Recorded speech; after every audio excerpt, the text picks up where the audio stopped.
Welcome to the Menopause Mindset Podcast, the place to get some answers and feel supported along this often bumpy journey. Many people sail through menopause, but many people don't. And so my guests and I are here to motivate you and inspire you so that you can make menopause a happier transition for yourself and for your loved ones. I'm Sally Garozzo and I'm an award-winning rapid transformational therapist, a menopause educator and the founder of the Sleep Superpower Academy.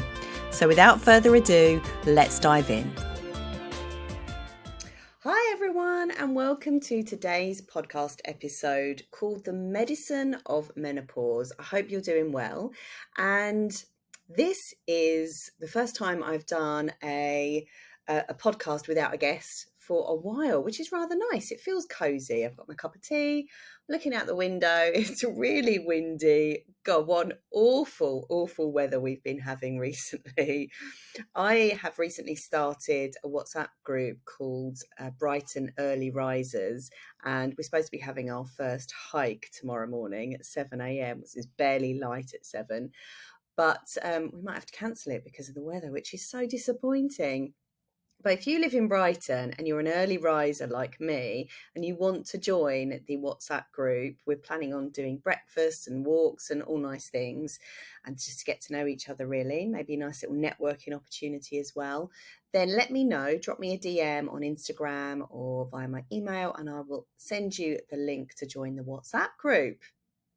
So before we dive into this really fascinating episode called The Medicine of Menopause, couple of announcements. The first announcement is I love a little bit of software every now and again. I've come across this software called SpeakPipe, and it's basically like a WhatsApp VM that you can send me without needing WhatsApp. You literally just go click the link and it will take you to a play button. You click play.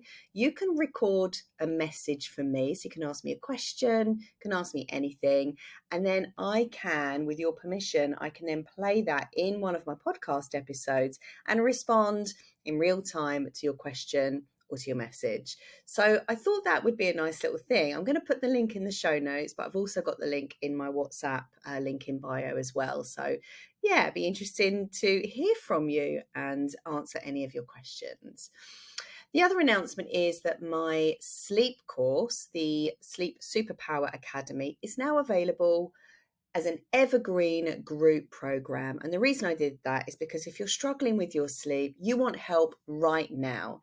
You don't want to be waiting till March or September. You want help right now. So I've tweaked it so that we can do this as a rolling thing. So you get access to all of the videos, all of the content via Kajabi, which is a brilliant platform. And I'm just going to do the group coaching sessions, aka the live support sessions, every other Monday evening. And you will also get a 30-minute one-to-one with me too, plus the Facebook group. So the reason this course is so good is because I have struggled with insomnia and I have got myself back. Now, so many women going through the menopause struggle with insomnia and they don't realize that it's more than just a hormone problem. The problem exists mentally, emotionally, in your habits, in your behaviors, in your thought processes, in your routines, even if the cause is menopause. Okay, so the cause for me was menopause, disrupted hormones, which then ended up being an issue, turned into like a kind of obsessive issue, like a sort of obsessive compulsive issue, which I had to break down. It was like, you know, having scaffolding around my brain, and I had to chip away at it and break it down. So there's so much around it. I mean, the content inside the course is fantastic. There is just so much around it. And if you're struggling with your sleep, I advise you to take a look at it. It's so good. So if you just go to sallygarozzo.com/sleep, you can take a look. I'm also doing a pre-Christmas special offer on rapid transformational therapies. So if you are interested in having an RTT session with me and maybe you've been on the fence for a while, now could be a good time. So if you just head on over to sallygarozzo.com/RTT, you can discover it all there. Now, this episode is going to be leading up to a sort of narrative around what RTT, rapid transformational therapy, is and why it's so helpful for the menopause transition. So stay with me and you become a little bit more illuminated. So the reason I'm bringing you this topic is because there's a huge misconception that menopause is just a physical and mental pathology that we go through. But it's really so much more than that. And when we can understand that, we can relax around our menopause. We can feel better about the menopause transition, and we can lean into the changes that we're experiencing rather than fighting against them. Now, I just want to let you know where this podcast episode has come from. It's come from a free course that I put out on Udemy, and that course has been so popular. I think it's had about 500, around about 500 people take it. So there's obviously a call for it. People are liking it. So I thought I would repurpose it and give it to you here. I'm loving Udemy, by the way. I don't know if any of you have purchased a Udemy course. Both my courses are on Udemy. They're doing really, really well. Got some great testimonials. The platform is fantastic. It's so user-friendly. So I am going to be creating some more courses at some point when I've got some time. I really want to finish my sound healing course, which I was working on a few months ago. And, just got others. Anyway, so just to say that a lot of the content on this podcast episode really became solidified for me after reading Kate Codrington's book, Second Spring. So I just want to give Kate Codrington a shout out. She's got her own podcast called Life an Inside Job, which is brilliant. She also did an episode with me called The Big Fat Lie. We were talking about weight, which has had so many listens. So I love Kate. She's a real inspiration to me. And when I started listening to her audiobook, Second Spring, so many pieces of the puzzle just landed, and I really got one of those big penny drop moments. And I was like, wow, this is why I do what I do. This is how RTT links in with menopause. I always knew it instinctively, and I've known it a long time. And as you know, there's been that research done around adverse childhood experiences and more severe menopause symptoms. So we know that childhood and stress and hormones really does affect our menopause transition. But there's more to it than that, and we're going to get into it. So this is a narrative that I have extracted from my free course on Udemy. So here we go. So if you're here, that might mean you're curious about menopause, maybe in your own life or someone else's life close to you. Menopause is typically something that has been shrouded in mystery for many, many years, but finally now it's been brought out of the shadows and into the light where it belongs. Women have often felt like they had to keep quiet about their symptoms and about their menopause experience through fear of being discriminated against. And frankly, that discrimination, especially in the workplace, is very real and continues to this day. But the more we keep quiet, the more this discrimination perpetuates. So we need to be brave and we need to use our voices to make a change. Now is the time to learn more about menopause, to get it out in the open, to dismantle the shame and speak up about our experiences. Because shame around menopause can only exist if it's kept a secret. Now, women's menopause and our hormone changes have been little understood until recently, and it was the female identity itself that was often blamed for its hysterical behaviour without making any attempt to try to understand what was at the heart of the issue. Women's health has been marginalised for centuries, and it wasn't until 1993 that it became law that medical research be done on women. And that was because the cyclical nature of women's hormones were considered way too disruptive to generate consistent results. And instead, research was done on men. The results found were simply adapted to assume that women were the same as men, only smaller. But we know today that women are not just small men. We have our own unique biology, and that biology needs a totally different approach to what we have been given.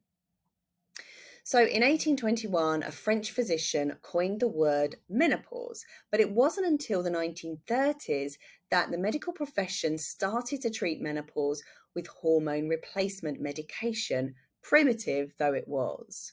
Back then, menopause was described as a hormone deficiency, and today it still is by some medics. However, psychologists and philosophers among us believe that menopause is so much more than an estrogen deficiency, which we're going to go into.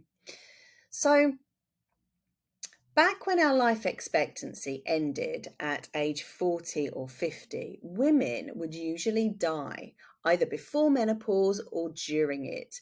So, learning how to live with menopause and navigate through it wasn't something that was on anyone's radar. However, now that women are living so much longer, women and anyone who supports a woman or a person going through menopause absolutely benefits from learning what menopause really means, how we can sail through it, how we can use it to transform our lives for the better. So in this audio, we're going to look at my personal journey with the menopause transition, the stages of menopause likened to the season of the year, and what each stage feels like and what each stage is trying to tell us. So let's move on to my personal journey. Now, you might have already heard this, but maybe not in this way, so bear with me. So in case you don't already know, I have been on a journey with my own menopause transition. As I record this, I'll be 47 years old on the 30th of November, and I'm deep in the throes of perimenopause and coming quite close now to my year without periods. My body started to change when I was 38 years old, and all of a sudden, anxiety started to kick in. I would wake up in the morning with this nervous feeling in my tummy and not be able to get rid of it. I would find myself crying before client sessions, unable to know how I was going to cope. I would have heart palpitations in a shop or just sitting on the sofa for no reason whatsoever. I would get incredibly overwhelmed in a supermarket and have to abandon my trolley to go home. I started putting weight on around the middle of my stomach, the upper paunch. I always had that lower paunch, even when I was like 12 years old, but that upper paunch, no, that was new. My ears started pulsing. I've had tinnitus since I was 21 because I've been in the music business, but not this kind of pulsing tinnitus, which I didn't know that was linked to menopause. I'd get terribly low blood sugar moments, especially after doing HIIT workouts or really vigorous exercise. I'd get bloated really easily. I couldn't, eat as much as I used to without being so uncomfortable. I'd get terrible period pain. I'd have migraines, yet no doctor could tell me what was happening to me. Then at age 42, my joints started aching. I'd get up from the sofa feeling like I was 80 years old. I could no longer tolerate alcohol without sneezing or having like a 3-day hangover. My periods started becoming heavy and painful. My boobs started becoming really sore at various points during my cycle. But it was when the insomnia kicked in that absolute burnout and a breakdown followed, and my life started to crumble. Now, it wasn't until a nutritional therapist told me what might be happening to me that I decided to learn more about menopause. And after a deep dive into the subject, I realized I had to make some significant changes to my life in order to get through this and out the other side. I also realized that most of my hypnotherapy clients were in a very similar position to me. It seemed that they were all going through this midlife/menopause transition, and they were completely in the dark as to what was going on. learning about the menopause and then teaching it to my clients who are going through a midlife crisis created so many illuminating moments for me and my clients. So fast forward to now, and I can happily say that I am fully embracing the menopause transition. I've modified my life in a big way. My total identity has shifted. I look different, I feel different, I speak differently. My eyes are wide open to reality, and my BS detectors are super high these days. My relationships are more honest, more wholesome, more authentic, and I am much happier than I've ever been. And this is because I learned about what was going on for me personally. I listened to my body. I gave it what it was asking for. I started exercising properly for me. I started eating properly for me. I started creating solid habits. But more importantly, I worked out who I was as my sex hormones started to decline. I did a huge amount of therapy. I listened to countless hypnosis recordings, and I rebuilt my brain to be able to cope with what I was going through. Now, all of this is available to you too if you really, really listen to what menopause is trying to tell you. And on a side note, if you want to learn more about my specialized hypnosis recordings for people going through the menopause, then please just visit sallygarozzo.com/shop. You're going to love those. So as I said before, what most people don't realize is that the menopause transition isn't just about the pathology of declining hormones. To say that really diminishes its potency that it has to transform our lives inside and out. If we really listen to the medicine of menopause, we discover that it truly is centered around a change in our personality and a shift in our inner identity. The best question to ask ourselves if we want to know more about this for ourselves is, who are we as our female hormones start to decline? So just take a moment, take a breath, and really open up to the possibility of that question being answered. Who am I without my female hormones? As my female hormones start to decline, what does that mean for me? So you can pause this episode now and you can ponder on that. You can journal some things and see what comes up for you. Now, you might not know the answer to that question right away, especially if we're still embroiled in the belief that extending our youth is the only valid way of being. But as time goes on, the answer to that question might become clearer and clearer. But getting to that answer isn't without struggle. And the truth is, it's meant to be a struggle, because a butterfly can only become a butterfly after it's turned itself into mush inside the cocoon or that chrysalis. As we begin to break away from who we once were, a feeling of great loss often ensues, and we need to work out how to deal with this feeling of loss that we're going through. But there are also aspects of our younger selves that we actually might be glad to see the back of, albeit laced with sadness, as we realise why we were acting out with so much pain. Either way, we are forever changed. But this level of change doesn't come without difficulty, as I said before. And this difficulty can often be cataclysmic. I am personally indebted to the therapists, teachers, and healers who have all helped me through this often egregious process, each giving me greater and greater permission to relax and let go of the youth holding and that desperate clutching to fit in, and each giving me full permission to be the messy, contradictory human that I am.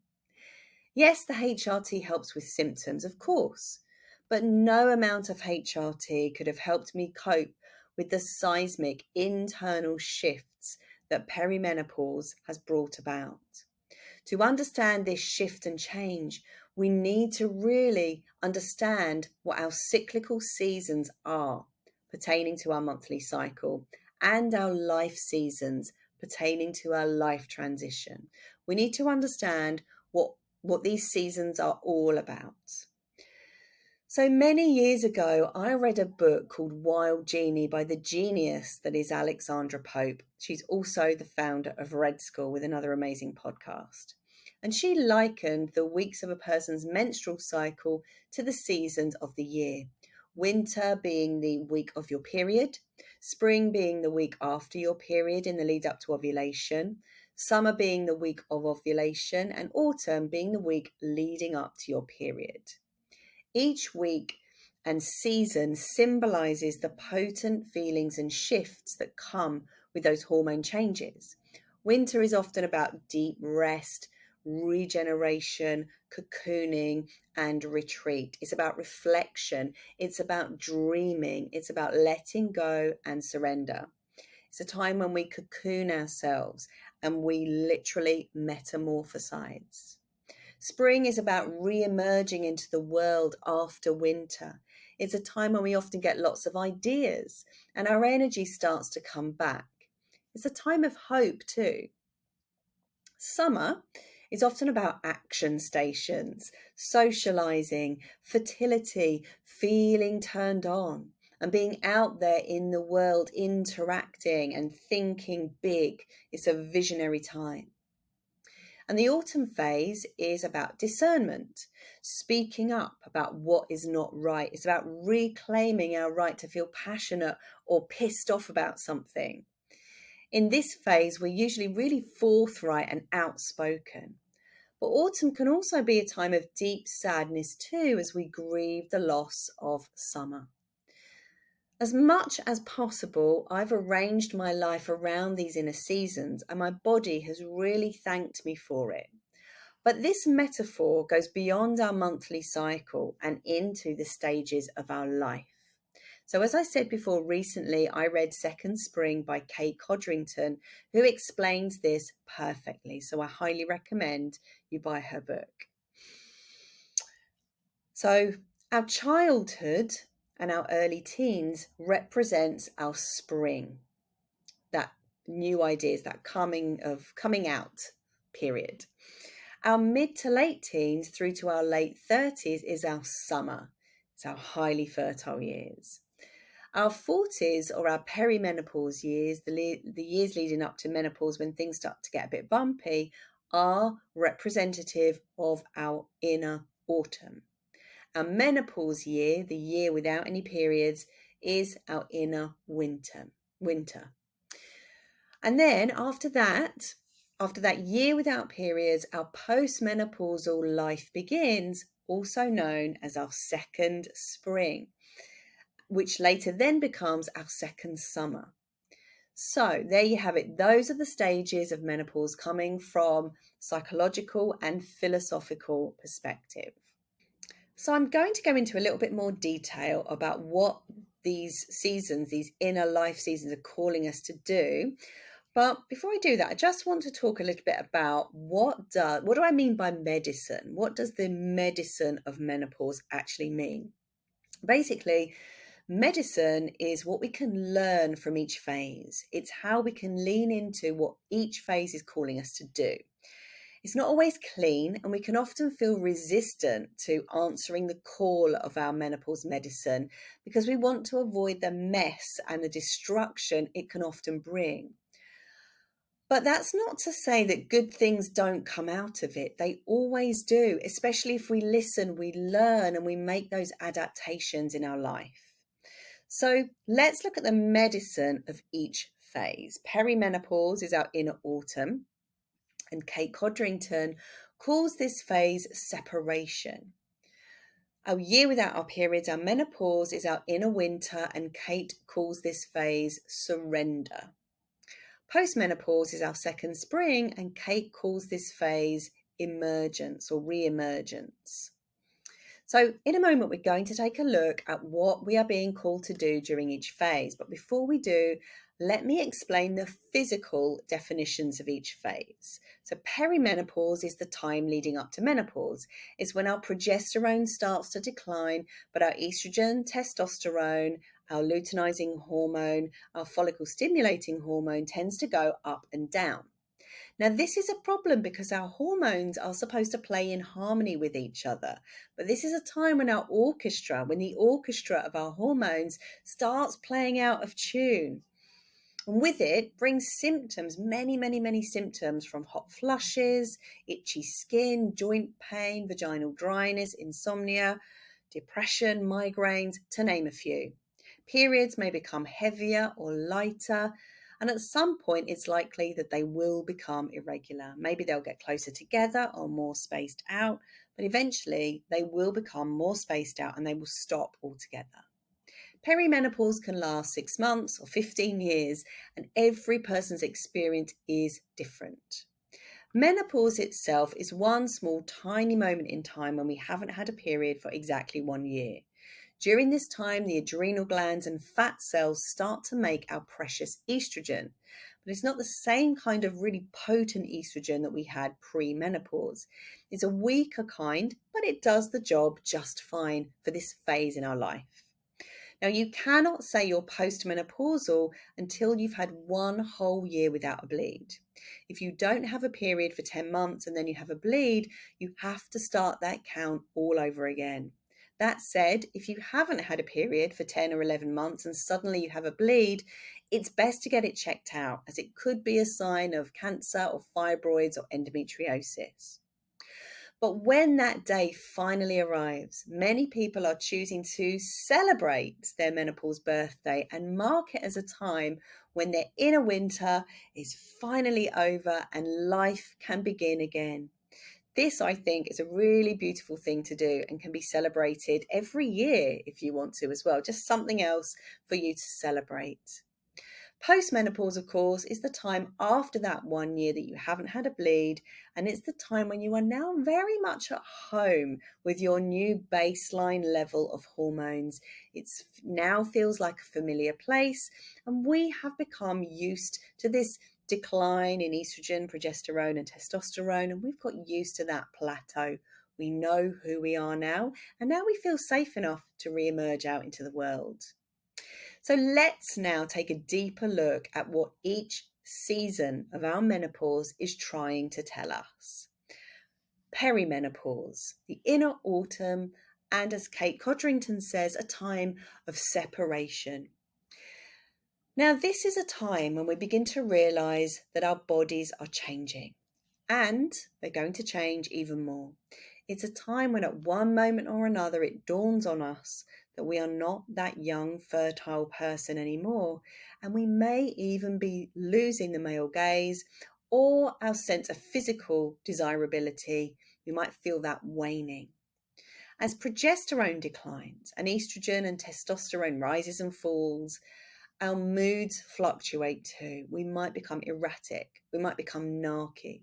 The rose-coloured spectacles come off, and our stress levels start to rise as cortisol takes its place centre stage. Anger at all the injustices begin to bubble to the surface, and we can start to see them everywhere, in our own lives and in the world at large. We become nitpicky. We suddenly become interested in politics and social justice, even if we've never taken an interest before. And things we used to be able to tolerate become just intolerable. The separation of perimenopause is often frustrating, as we feel this need to air our grievances but haven't quite found the words to fit. It's also a time when we wake up to the fact that our lifestyles are beginning to not work for us anymore. It's like we cannot tolerate the noise of the main road that we live on. Hangovers occur just at the very sniff of a glass of wine. The weight piles on around our midriff. Our digestion isn't what it used to be. Increased anxiety means retreating from our social sphere, and sleepless nights incur immense brain fog and a feeling that we just cannot measure up anymore. When we realise that we cannot go on as we were, there becomes a sense of loss. And any kind of loss comes with the grieving process. And so it's perfectly normal if your perimenopause is peppered with crying and despair as you grieve these changes within yourself. Lean into all of it. Let it be okay. Feel the feelings. Make peace with your feelings. You are not weak. You are not flawed. You are not wrong for feeling these feelings. But just listen to what this phase is trying to tell you as much as you can. Journal it, speak to people, try to make sense of it. But also, if you can't make sense of it, don't worry too much. Just ride the wave. So, menopause, our inner winter and a time of surrender. Now, perimenopause has given us plenty of time to kick and scream and resist against what is coming.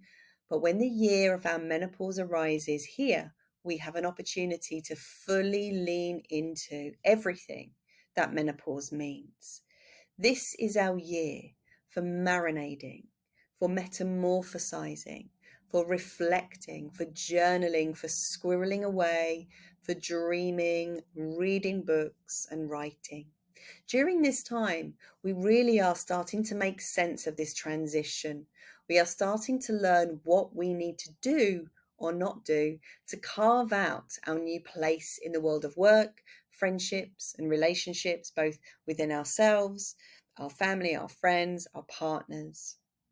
Basically, during this metaphorical winter time, we are figuring out what it means to live authentically as a person who no longer wants to live up to the flawed expectations of our broken society.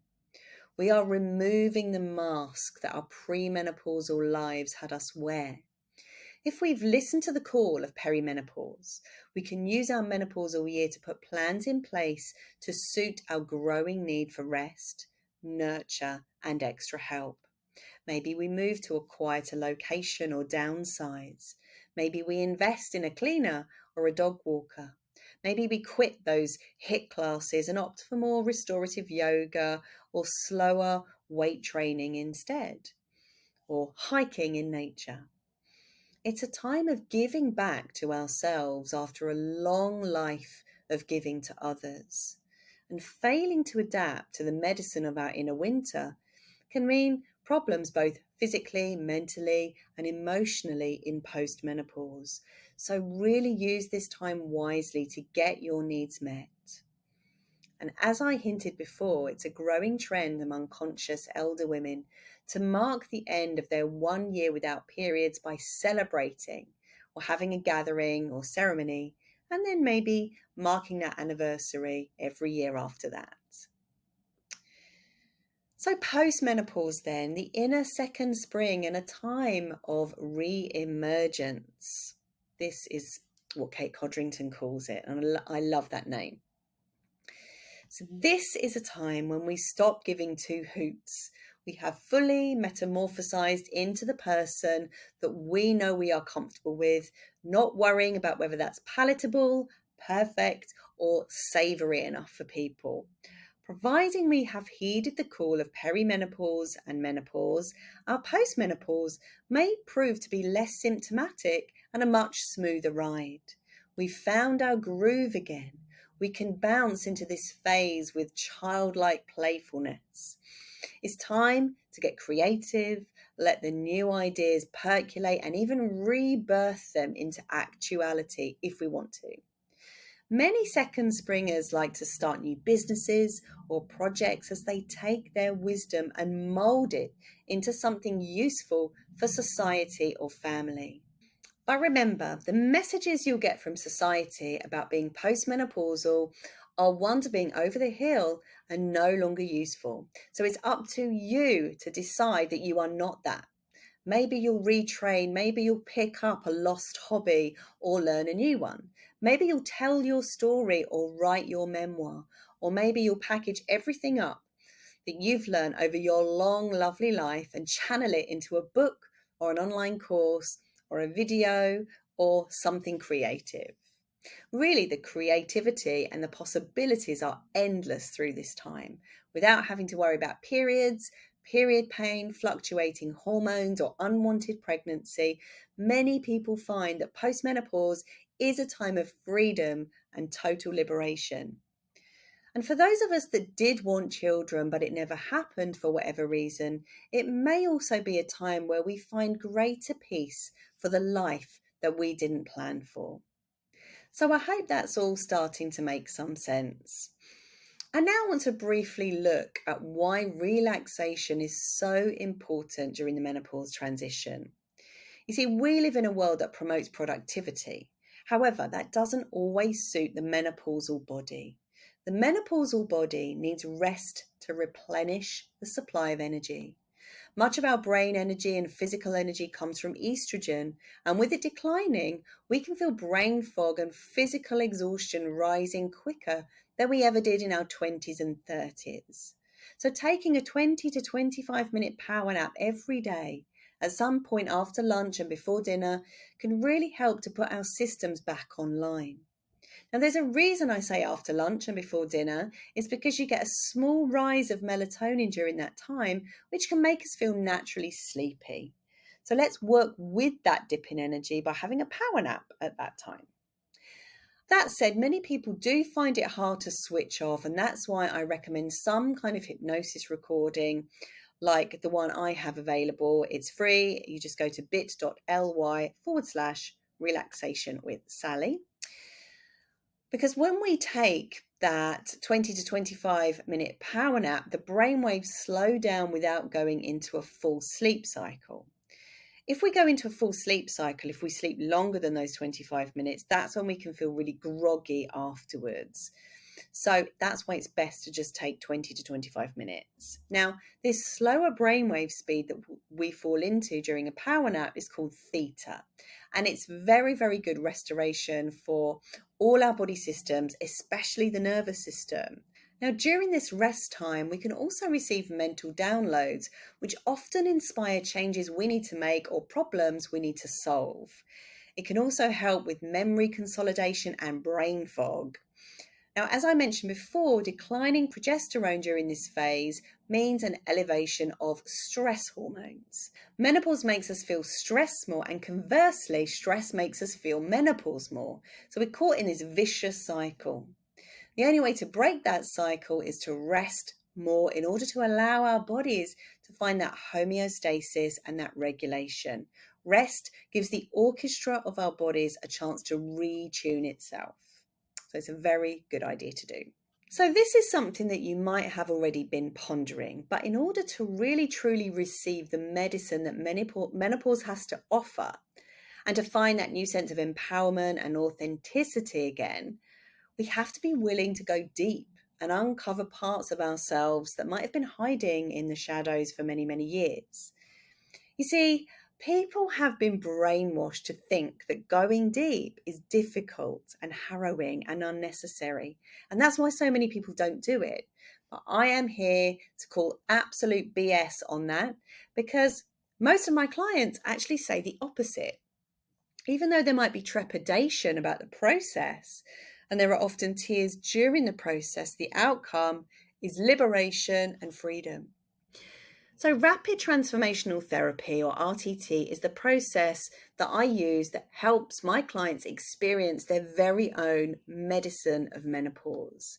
And I am probably the only one RTT therapist, definitely in my country, maybe even the world, that has menopause as their niche. And that's because I really understand what you're going through. I have made that link between adverse childhood experiences, which may not look like abuse and neglect. It may look like enmeshment. It might look like too much attention.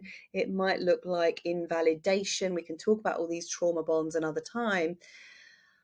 But I really understand that link between all of that, your past, and your menopause symptom severity, your whole menopause experience. You see, every time you go through your autumn phase, whenever you have a cycle, that autumn phase is indicative of what your menopause transition is going to be like and feel like. So if you're having a shitty time of it during your PMT week, then your menopause is likely to be equally, if not more, roller coastery and not very nice. So yes, there's a lot we can do diet and lifestyle wise, maybe even some drug intervention as well. But there is so much that we can do when we take a broader perspective to our midlife transition. And rapid transformational therapy is one of the most powerful forms of hypnotherapy that I know of that can help you in this process. So let me help you turn down the volume on that fear. Let me help you find you again. Let me help you fall in love with yourself. Let me help you know the value that you bring. Let me help you find your voice and your confidence. RTT is done under hypnosis, and it can help with all kinds of issues ranging from disordered eating, fears, phobias, addictions, relationship issues, even infertility. If that's something that you want to try, maybe if you want to try and have a baby in your final years of perimenopause, that's something that we can work on. So it's a really powerful process. So if you want to learn more about rapid transformational therapy or any of my products and services, just go to sallygarozzo.com. So I hope you've enjoyed this episode, and I really do hope it's given you a deeper insight into your menopause transition and what the whole thing really means. So remember, I love hearing from you. Don't forget to send me a message via SpeakPipe or my email or via Instagram or Facebook. And if there's any other topic that you want me to cover on the podcast, then please do let me know. Remember, if you're liking these podcasts and you really believe in getting the word out there about menopause, midlife and mental health, then please subscribe and leave a review. It just means that we get to reach out to more people who need to hear this message. And happy people means a happy world. Your interaction might very well help to save another person's sanity. Please share this, and I'll see you next week. Bye for now.